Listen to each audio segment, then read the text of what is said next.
Hi yogis, it's Christy Kokami and today we're doing Crow Pose or Bakasana. I have two variations for this as it's demonstrated or as it's shown in Light on Yoga by Mr. BKS Iyengar, fondly referred to as Guruji for the Iyengar yogis. In Light on Yoga, Mr. Iyengar actually describes two different variations of Bakasana. So the first one that he shows is the bent arm variation. So to do Bakasana, what you'll do is you'll take your hands down underneath your shoulders, bend your elbows back to create a shelf for your arms, and then you're going to squeeze your thighs around the upper arm. See if you can get them as high up around the shoulders. Push the arms back in opposition, roll your shoulder blades down your back, and then you'll shift the weight in the direction of your fingertips. Maybe you squeeze the glute lift one leg. Maybe you squeeze the glute lift the other leg.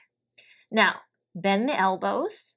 It'll be a little bit easier for your arms, especially since this is one of the very first arm balances that beginners usually start to do as they move through their practice. Okay, so that's option one. Option two is the straight arm variation. The way that Mr. Iyengar goes into this is actually not in this way. He doesn't go from bent arm to straight arm. He goes into it from a completely different place, and you can go and check out Light on Yoga for that variation because I'm not going to demonstrate it. But what you're going to do is, once again, take the thighs around the shoulders, push the arms out, plant your palms down once again, and then shift the weight in the direction of your toes. Now, if you have this, then maybe you can straighten your arms, lengthen your heart forward and up, roll your shoulder blades down your back. Requires a lot of squeezing from the inner thighs, a little bit of core work, and lengthen your heart.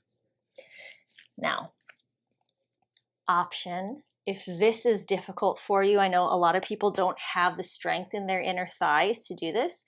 Something that you might consider if you're working on Bakasana and kind of working through the fear of being able to balance on two hands. An easier version of what you can do to help you kind of get over that little hurdle or fear is taking your hands down, bending your elbows back to create a shelf for your triceps, drawing the knees onto the triceps and shifting the weight forward, okay? Roll your shoulder blades down your back. See if you can play with getting the weight into the fingers and the knuckles. That way you evenly distribute the weight on the palm. And when you're ready, maybe you squeeze the glute lift one leg. Maybe you squeeze the glute lift the other leg. Playing here, it feels almost like I'm gripping the ground. Soften your shoulders away from your ears. Now, some people say that this kind of hurts their triceps, and that's understandable. All of your weight is then put on the triceps rather than using the inner thighs to help squeeze the thighs or squeeze the thighs into the arms as you push the arms back. But you're using slightly different muscles to do this.